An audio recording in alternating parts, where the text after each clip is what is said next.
கழகத்தின் சார்பில் வருகின்ற நாடாளுமன்ற தேர்தலில் விருப்ப மனு நம்முடைய மாண்புமிகு கழக பொதுச் செயலாளர் அவர்களால் அறிவிக்கப்பட்டு இன்றைய தினம் முதல் நாளே 21ஆம் தேதி இன்றைய முதல் நாளிலே எழுச்சியோடு இந்த ஒரு நிகழ்வு நடைபெற்று கொண்டிருக்கிறதை பார்க்கும்போது கள அளவில் அனைத்து இந்திய அண்ணா திராவிட முன்னேற்ற கழக தோழர்கள் இன்றைக்கு அவருடைய இந்த எழுச்சியை பார்க்கும்போது கண்டிப்பாக நிச்சயமாக பொதுமக்களும் சரி இந்த ஆட்சியின் மீது ஒரு கடுமையான அதிருப்தி இருக்கின்ற நிலையில ஒரு மகத்தான வெற்றி அனைத்து இந்திய அண்ணா திராவிட முன்னேற்ற கழக தலைமையிலான கூட்டணி நாடாளுமன்றத்தில் பெறும் என்கின்ற அளவிற்கு ஒரு அச்சாணியாக ஒரு ஆதாரமாக இன்றைய தினம் இந்த எழுச்சியை நாம் நிச்சயமாக பார்க்க முடிகின்றது. ஒரு எழுச்சியோடு இன்றைக்கு முதல் நாளிலே இன்றைக்கு விருப்ப மனுக்கள் எல்லாம் அனைத்து இந்திய அண்ணா திராவிட முன்னேற்ற கழக சகோதரர்களும் அதே போன்று மற்றவர்களும் இன்றைக்கு அந்தந்த தொகுதியிலே போட்டியிட வேண்டும் என்று மனு கொடுத்திருக்கிறார்கள் என்பதை தெரிவித்துக் கொள்கின்றேன். இப்போ உங்கள் மகன் விருப்ப மனு பெற்றிருக்கிறார். 2014 வெற்றி பெற்றவர்.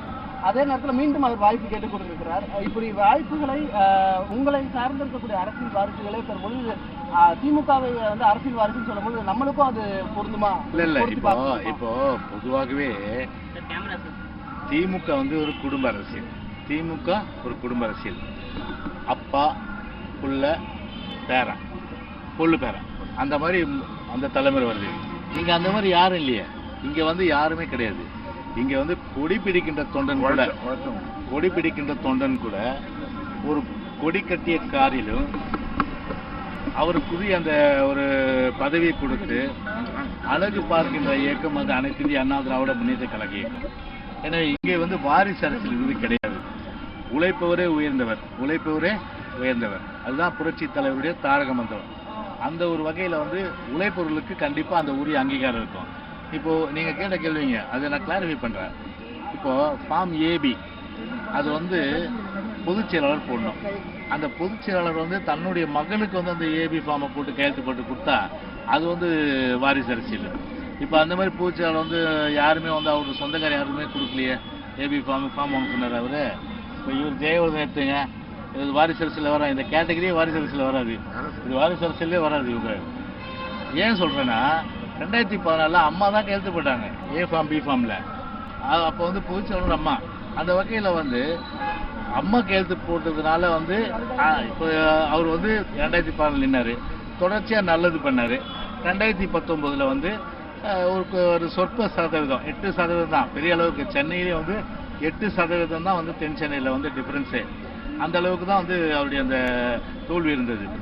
மறுபடியும் விடாமுயற்சியில் இன்னைக்கு கழக பணியாற்றிட்டு இருக்கும்போது அவர் சீட்டு கேட்டிருக்காருன்னா அது எப்படி வாரிசு அரசியல் வரும்? அது வாரிசு அரசியல் வருது. இப்போ திமுக அப்படி இல்லை. திமுக திரு மு கருணாநிதிக்கு பிறகு திரு மு க ஸ்டாலினுக்கு பிறகு உதயநிதிக்கு பிறகு இன்பநிதி. இப்படிதான் இதுதான் ஒரு மன்னராட்சி முறையாக ஒரு மக்களாட்சியெல்லாம் காலில் போட்டுட்டு இப்படி இருக்கிறாங்க. இப்போ இன்னைக்கு இருக்கிறவங்களே பார்த்தீங்கன்னா அமைச்சர்கள் முதல் கொண்டு அதே போல அவருடைய கட்சிக்காரெல்லாம் இன்னைக்கு உதயநிதிக்கு போய் இன்றைக்கு சேவை செய்வதும், இப்போ அடுத்தது இன்பநிதிக்கு போய் சேவை செய்வதுமாக ஒரு ஒரு அது மானங்கட்ட பொழப்புன்னு சொல்ல முடியாது. அது அவங்க தான் முடிவு செஞ்சுக்கணும். அப்படிப்பட்ட ஒரு பொழப்பை இன்னைக்கு அவங்க தேடி இருக்காங்கன்னு தான் இன்னைக்கு ஊரே எள்ளி நகையாடிட்டு இருக்கு. இன்பநிதிக்கு கூட இனிமே பார்த்தீங்கன்னா சொல்றேன், தலைவரை பொறுத்தவரை வனவாசம் அமைச்சாரு. 11 வருஷம் வனவாசம் அமைச்சாரு. இந்த தேர்தலில் மட்டும் நாங்கள் ஜெயிச்சிருந்தா திமுக அதோட வனவாசம் போயிருக்கோம். ஆனால் இப்போ ஒன்று சொல்கிறோம், 2026 நாங்கள் ஜெயிச்சு ஆட்சிக்கு அமைப்போம். பொதுச்செயலாளர் முதலமைச்சர் ஆவார். அந்த சூழ்நிலையில் இனிமே தமிழ்நாட்டை பொறுத்தவரை அனைத்து இந்திய அண்ணா திராவிட முன்னேற்ற கழகம் தான் தமிழ்நாட்டை பொறுத்தவரை ஆட்சி அமைக்கும். இனிமே நிரந்தரமாக வனவாசம் தான். யாருக்கு? திமுகவுக்கு. அதனால இன்பநிதியும் அவர் நினைச்சாலும் ஒன்றும் கொண்டு வர முடியாது. இன்பநிதி கல்யாணம் ஆகி அவருக்கு பையன் பிறந்தா கூட இனிமேல் திமுக இங்கே வர முடியாதுங்க. அந்த அளவுக்கு ஒரு ஃபுல் ஸ்டாப் கண்டிப்பாக வந்துடும். அது சார், இந்த பாஜக தலைவர் அண்ணாமலை பாஜகவுக்கு படையெடுப்பு தொடரும், நிறைய பேர் பாஜகவுக்கு வரப்போறாங்க தொடர்ந்து சொல்லிட்டு வராங்க. எப்படி பார்க்குறீங்க? அதாவது எங்கள் இயக்கத்தில் பற்று உள்ளவங்க கண்டிப்பாக எந்த நிலையிலும் அந்த தடம் மாற மாட்டாங்க. அது உறுதியாக நான் சொல்கிறேன். நான் அதே நேரத்தில் பிற இயக்கத்திலிருந்து வலை வீசி பிடிக்கிற ஆள் பிடிக்கிற வேலையை பார்க்குறாரு. இப்போ அதாவது இந்த புல்லை பிடிக்கிறவங்க இருக்காங்க தெரியுமா, அந்த வேலை. இப்போ அவர் தாடியெல்லாம் பார்க்கும்போது மாயாண்டி பூச்சாண்டி மாதிரி தான் இருக்குது அவரு. அந்த மாதிரி தான் வந்து இப்போ பார்க்குறாரு. வந்துட்டாரா பூச்சாண்டி மாயாண்டி, அப்படி தான் வந்து அவருடைய அந்த தோற்றமே இருக்கு. அதனால அந்த பூச்சாண்டி மாயாண்டி பார்த்து மீதி கட்சி பயப்படணும், நாங்கள் பயப்பட வேண்டிய அவசியமே கிடையாது. சார் இப்போ கூவத்தூர் இஷ்யூவை இந்த ராஜு வந்து தொடர்ந்து ஒரு கருத்து சொல்லிட்டு வராரு, இது பெரிய இல்லை, அது வந்து அவர் மேலே கடுமையான சட்ட நடவடிக்கை எடுக்கணும். ஒரு பெண்மையை இழிவுபடுத்தக்கூடாது. அதாவது அவங்க நடிகை வந்து திரிஷா எவ்வளோ ஒரு மனம் வந்து ஒரு கஷ்டப்பட்டு அந்த ட்வீட் போட்டிருக்காங்க. ஒரு அதை கேட்கும்போது ஒரு அருவருக்கத்தக்க ஒரு இதாக தான் நான் வந்து பார்க்குறேன். நான் இப்படி வந்து சொன்னதை வந்து நான் சும்மா விட போகிறதில்ல, கடுமையான நடவடிக்கை எடுக்கணும்னு சொல்லிட்டு அவங்க வந்து போயிட்டுருக்காங்க. முன்னாடி சொன்னதை அதே போல் நம்முடைய கழகத்தினுடைய புதுச்சா எடப்பாடியை பற்றி வந்து தாறுமாறாக வந்து வாய்க்கு வந்தபடியெல்லாம் பேசியிருக்காரு. ஏன்னா அவர் மீது வந்து சட்ட நடவடிக்கை எடுக்கணும். இந்த விடியாத அரசு பற்றி சட்ட நடவடிக்கை, பெண்மையை இழிவுபடுத்தியும் அதே போல் வந்து ஒரு பொதுச் செயலாளரை இழிவுபடுத்துகின்ற இத்தகைய ஒரு கேவலமான வந்து நடக்காத சம்பவங்கள் எல்லாம் இப்போ இந்த மாதிரி வந்து சொல்லி ஒரு மக்களை வந்து பார்த்தீங்கன்னா இன்றைக்கி வந்து பார்த்தீங்கன்னா ஒரு கட்சிக்கு களங்கமும் அதே போல் வந்து இவருக்கு நடிகை வந்து திரிஷா அவர்களுக்கு வந்து இந்த மாதிரி இழிவுபடுத்துகின்ற வகையில் அந்த கூறிய அந்த கருத்துக்கள் என்பது நிச்சயமாக மனித சமுதாயம் ஏற்றுக்கொள்ள முடியாத விஷயம். எனவே கடுமையான அளவுக்கு வந்து அவர் தண்டிக்கப்பட வேண்டும் என்பதுதான் எங்களுடைய நிலை. நீங்க சட்ட நடவடிக்கை எடுக்க போறீங்களா? இல்லை, அது வந்து கட்சி டிசைட் பண்ணோம் அது. அப்புறம் நெக்ஸ்ட்டு தேர்தல் கூட்டணி கூட்டணியும் நல்லா தான் இருக்குது, ஒன்றும் பிரச்சனை இல்லையா. எங்கள் அவரு புதுச்சாவை பற்றி சொல்லியிருக்காரு, இன்னும் 1 மாதம் டைம் இருக்குது, லாஸ்ட் மினிட்ல கூட எது வேணாலும் நடக்கலாம். அதனால் லெட்ஸ் வெயிட் அண்ட் சீ, அவ்வளோதான். புதுச்சா தான் எங்கள் தலைமையில் மகத்தான கூட்டணி அமைன்னு சொல்லியிருக்காரு. ஸோ அந்த நம்பிக்கையின் அடிப்படையில் கண்டிப்பாக எங்களுடைய தலைமையில் வந்து சில கட்சிகள் வந்து சேரும். சார், இந்த இடைநிலை ஆசிரியர்களுடைய கோரிக்கை வந்து சம வேலைக்கு சம ஊதியம், இந்த குழு அமைச்சர் கடந்த ஜனவரி மாதம் 1ஆம் தேதி 3 மாதத்துல அறிக்கை சமர்ப்பிப்பேன்னு சொல்லியிருந்தாரு.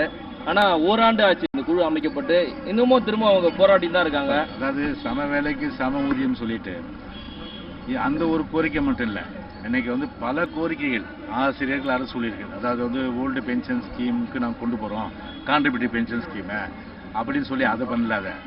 ரெண்டாவது வந்து பார்த்திங்கன்னா வந்து பல்வேறு கோரிக்கைகள் ஆசிரியர்கள் வந்து அவங்கெல்லாம் தெரிவித்து கிட்டத்தட்ட 33 மாதமாக போராடுறாங்க. இன்றைக்கும் இந்த அரசு வந்து அவருடைய கோரிக்கையை செவி கொடுத்து கேட்டு தேர்தல் வாக்குறுதி நிறைவேற்ற சொல்கிறேன். 98% தேர்தல் வாக்குறுதி நிறைவேற்றுன்னு சொல்லிட்டீங்களே, எங்கே நீங்கள் நிறைவேற்றினீங்க 98%? இன்னைக்கு வந்து விவசாய பட்ஜெட் நேற்று இன்னைக்கு கிட்டத்தட்ட வந்து நெல்லுக்கு அந்த ஆதார விலை உயர்த்தி தரல, கரும்புக்கு ஆதார விலை உயர்த்தி தரல. அது மட்டும் இல்லாமல் வந்து அதாவது தேங்காய் வந்து பொதுவாக வந்து அது பயிரிடுகின்ற தென்னை விவசாயிகள் அவர்கள் பயன்படுத்துறது பாமாலின் பதில் வந்து தேங்காய் எண்ணெய் வந்து ரேஷன் கடையில் கொடுப்பீங்க உணவு பங்கிட்டு இதில், அதில் எங்கே கொடுத்தீங்க நீங்கள்? இந்த மாதிரி அடிக்கின்னு போகலாம். அந்த அளவுக்கு வந்து தேர்தல் வாக்குறது கிட்டத்தட்ட ஒரு சிலதை மட்டும் பண்ணிட்டு 95% இன்னைக்கு வந்து பண்ணாமல், இன்னைக்கு 95% பண்ணல, 5% பண்ணிட்டு இன்னைக்கு 95 அதை வந்து மாற்றி அப்படியே ரிவர்ஸ் சொல்கிறாங்க. அதில் முழுக்க வந்து ஒரு பொய் கலந்த ஒரு அரசுனா அதுவும் இந்த பட்ஜெட்டை போட்டாங்க. அந்த பட்ஜெட்டில் ஒரு விஷயம் நீங்கள் தெரிஞ்சுக்கணும், வல்லுநர் குழு போட்டாங்க. இந்த ஆட்சி வந்த உடனே என்ன பண்ணிட்டாங்க, எக்கனாமிக் எக்ஸ்பர்ட் கமிட்டி போட்டாங்க. எக்கனாமிக் எக்ஸ்பர்ட் கமிட்டி போட்டு என்ன சொன்னாங்க, நாங்கள் வந்து குழு போட்டிருக்கோம், இனிமேல் அவங்க வந்து யோசனை தரத்தை வச்சுட்டு எங்களுடைய பொருளாதாரம் உயரன்னாங்க. அந்த பொருளாதாரம் உயர அளவுக்கு வரி போடாமல் வேறு வகையில் மக்கள் வந்து பொருளாதாரத்தை ஏற்றுவதற்கு வேண்டிய அந்த கருத்துக்கள் வந்து வல்லுநர் குழு சொன்னாங்களா? சொல்லுங்கள். இதில் எந்த ஒரு ரெக்கமெண்டேஷனும் கொடுக்கலையே. அப்போ வெறுமனே என்ன பண்ணிட்டாங்க, 30,000 கோடி வந்து வருவாய் வந்து அதிகப்படுத்துறாங்க. அந்த 30,000 கோடி வருவாய் எதில் வந்தது? உதாரணத்துக்கு சொத்து வரி, வீட்டு வரி, மின் கட்டணம், பால் விலை உயர்வு, இதை மாதிரி எல்லா விதத்தை டாஸ்மாக் சரக்கு விலை ஏற்றினாங்க. இது வந்து சாதாரணமாக செய்யலாம். இதை வந்து மக்களுடைய இந்த விரோத போக்கு வந்து இன்னைக்கு கடைபிடிச்சு இன்னைக்கு ஒரு அறிவு கட்ட இந்த அரசு வந்து அது செஞ்சிருச்சு. இன்னைக்கு மக்கள் கஷ்டப்படுறாங்க. இதுக்கு பொருளாதார வல்லுநர் குழு வந்து என்ன அளவுக்கு மாநிலத்தில் வந்து வேறு வகையாக வந்து மக்களை பாதிக்காத வகையில் நம்ம ரெக்கமெண்டேஷன் கொடுக்க முடியும், அந்த வகையில் வந்து புத்திசாலித்தனமாக அவங்களுடைய அறிவுரை வாங்கி மக்கள் பாதிக்காத வகையில் இவங்க வந்து அதை பொருளாதாரத்தை ஏற்றிருந்தா புத்திசாலியான அரசு சொல்லலாம். ஆனால் முட்டாள்தனமான ஒரு இந்த அறிவு கெட்ட அரசு பிளைண்டாக வந்து வரியை ஏற்றுட்டேன். நான் கேட்குறேன், இப்போ 1,08,000 கோடி ரூபா பற்றாக்குறை, கடன் வாங்கியே வந்து காலம் தள்ளி இன்னைக்கு வந்து ஒரு கடன்லேயே இன்னைக்கு வந்து மூழ்கிற அரசுன்னு பார்த்தா அந்த விடியாத அரசு தான். 1,08,000 கோடி ரூபாய் வருவாய் பற்றாக்குறை. இந்த வருவாய் பற்றாக்குறை இவங்க எப்படி அட்ஜஸ்ட் பண்ணுவாங்களான்னா 2 லட்சம் கோடிக்கு அதாவது வரி வருவாயை நாங்கள் வந்து அதிகப்படுத்துவோம்னு சொல்கிறாங்க. வரி வருவாய் அதிகப்படுத்தினா எதில் நீங்கள் அதிகப்படுத்துவீங்க? அப்போ வந்து நாடாளுமன்ற தேர்தலுக்கு பிறகு மக்களுக்கு காத்துட்டு இருக்கு.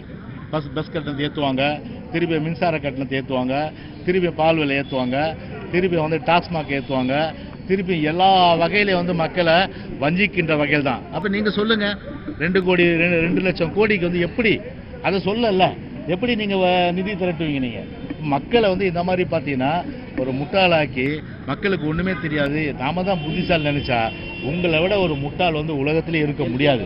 அந்த அளவுக்கு பார்த்தீங்கன்னா பெரிய அளவுக்கு இன்னைக்கு வந்து மக்களை வஞ்சிக்கின்ற ஒரு தேர்தலுக்கு பிறகு இன்னும் வரி சுமைகள் அதிகமாக தான் கண்டிப்பாக இந்த பட்ஜெட்டினுடைய அந்த தாக்கம் இருக்குது. சுருக்கமாக சொல்லப்போனால் ஒன்றுக்குமே உதவாத இந்த பட்ஜெட்டை பொறுத்தவரை ஒன்றுக்குமே உதவாத ஒரு ஒதி மரம்வாங்க தெரியுமா கிராமங்களில், அது ஒன்றுக்கே இருக்காது. அது வந்து ஒன்றுமே அதாவது ஒன்றுக்குமே பிரயோஜனம் இருக்காது. அது மட்டும் தான் கருவேல மரம் தெரியும் இல்லையா, அது பெரிய கேடு. அது மாதிரி தான் இந்த பட்ஜெட்டை வந்து ஒரு கருவேல மரமாக தான் நிச்சயமாக தமிழ்நாட்டில் மக்கள் பார்க்குறாங்க. ஸோ இன்னைக்கு நான் இங்கே உங்கள் முன்னாடி நிற்கிறேன். இதே நாளில் இந்த ஆளும் இந்த விடியாத அரசு பொய் வழக்கு, அதாவது வந்து நரேஷ் என்ற ஒரு சமூக விரோதி, எனக்கு 10க்கு மேற்பட்ட வழக்குகள், எல்லா பூத்தையும் போய் ரிக் பண்ணுறா போல, பூத்துக்குள்ளே போகிற போல, காலத்துக்கு விட்டு குத்துறா போல. அதுக்கப்புறம் பார்த்தீங்கன்னா வந்து அங்கே போய் வந்து காவல்துறை மேலே கல்லடிக்கிறாங்க. அதுக்கப்புறம் பொதுமக்கள் ஓட்டு போடுறதில்ல, எல்லா ஓட்டையும் வந்து பூத் ரிக்கிங், கள்ள ஓட்டு கூட இல்லை, பூத் ரிக்கிங், பூத் கேப்சர், அதாவது அந்த வாக்குச்சாவடியே கேப்சர் பண்ணுறது. அன்னைக்கு வந்து அந்த உள்ளாட்சி தேர்தலில் அன்னைக்கு வந்து நரேஷ் தலைமையில் ராயபுரம் தொகுதியில் புரியப்பட்டு கையங்கலவமாக நாங்கள் போய் பிடிச்சி கொடுக்குறோம். கையங்கலவமாக பிடிச்சி கொடுத்தா ஒரு ஆன்டி சோசியல் எலிமெண்ட்டு ஒரு 10க்கு மேற்பட்ட வழக்குகள் இருக்குது, ஆதாரங்கள் இருக்குது, பூத்தில் போய் ரிக் பண்ணுறான். அதுக்கப்புறம் வந்து இப்போ காவல்துறை மேலே கல்லடிக்கிறான், பொதுமக்கள் வாக்கடிக்கிறன்னு சொல்லிட்டு இதுவரையில் நரேஷ் மேலே எந்த வழக்கம் போடல. ஆனால் என் மேலே பார்த்தீங்கன்னா கிட்டத்தட்ட 5க்கு மேற்பட்ட செக்ஷனில் வழக்கு. அது திருப்பி வெளியே வராமல் இருக்கிறதுக்கு பார்த்தீங்கன்னா ஒரு லேண்ட் கிராபிங்கில் ஒரு பொய் வழக்கு. இதெல்லாம் போட்டு என்னை வந்து 21 நாள் இன்னைக்கு அரெஸ்ட் பண்ணி, அதுவும் விடிய நைட் 1 மணிக்கு எங்கே கொண்டு போகிறாங்கன்னு தெரியாது, வீட்டுக்குள்ளே அத்துமீறி நுழைந்து பண்ணாங்க. இது முழுக்க மனித உரிமை மீறல். அதாவது ஒரு 41 நோட்டீஸ் கொடுக்கணும், அது கூட எனக்கு வந்து பார்த்தீங்கன்னா அடிப்படை அந்த உரிமை வந்து மீறப்பட்டிருக்கு. ஏன்னா இதெல்லாம் ஹியூமன் ரைட் கமிஷன் கொடுத்தோம். ஹியூமன் ரைட் கமிஷனுக்கு இப்போ ஒரு சேர்மன் வந்திருக்காரு. அந்த சேர்மன் முழுக்க திரு கண்ணதாசன், அவர் யாருன்னு தெரியும் உங்களுக்கு, டிபேட்டில் திமுகவுக்காக வந்து பேசினவர். அவர் எப்படி எனக்கு வந்து நியாயம் கொடுப்பார்? அவர் வந்தவொடனே என்ன பண்ணுறாரு, ஃபைலை க்ளோஸ் பண்ணிட்டார்.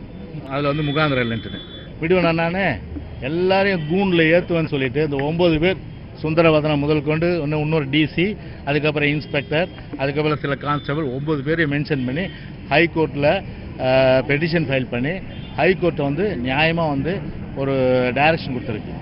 அவரை கேட்காம நீங்கள் வந்து வழக்கை முடிச்சு தப்பு, ஒரு நேச்சுரல் ஜஸ்டிஸ் மீறப்பட்டிருக்குன்னு சொல்லி நோட்டீஸ் வந்து விட்டுட்டாங்க. இப்போ நோட்டீஸுக்கு பதில் சொல்லி 2 வாரத்து நோட்டீஸுக்கு பதில் சொல்ல வேண்டியதில்லை. ஆனால் கேட்குறேன், ஹியூமன் ரைட் கமிஷன் வந்து எதுக்கு அமைக்கப்பட்டது? ஒரு மனித உரிமைகளை வந்து பேணி காக்கணும், பாதுகாக்கணும் அடிப்படையில் ஹியூமன் ரைட் கமிஷன். அந்த ஒரு ஆப்ஜெக்ட்டுக்கு, அந்த ஒரு நோக்கத்துக்கே வந்து ஒரு சிதைவு ஏற்படுத்துகின்ற வகையில் திரு கண்ணதாசன் எப்படிப்பட்டவர் பாருங்கள். அங்கே இருந்துட்டு இவரை மாதிரி இருந்தால் எனக்கே இப்படி பண்ணுறாங்கன்னா ஒரு ஃபைலை க்ளோஸ் பண்ணாலே இந்த ஆட்சிக்கு எதிராக வந்து காவல்துறையோ மற்றவர்களோ அடாவடி தண்டம் பண்ணால் எந்த அளவுக்கு வந்து ஹியூமன் ரைட் கமிஷன் நியாயம் கிடைக்கும்? அந்த ஹியூமன் ரைட் கமிஷன் மனித உரிமை கழகத்தினுடைய அந்த கமிஷனுடைய அந்த ஒரு நோக்கத்தையே வந்து சிதைக்கின்ற வகையில் தான் இன்றைக்கி வந்து பார்த்தீங்கன்னா இது இருக்குது. என்ன நோக்கம்? ஒரு அடிப்படை உரிமை மீறினா எங்கே போவாங்க? ஹியூமன் ரைட் கமிஷன் போவாங்க.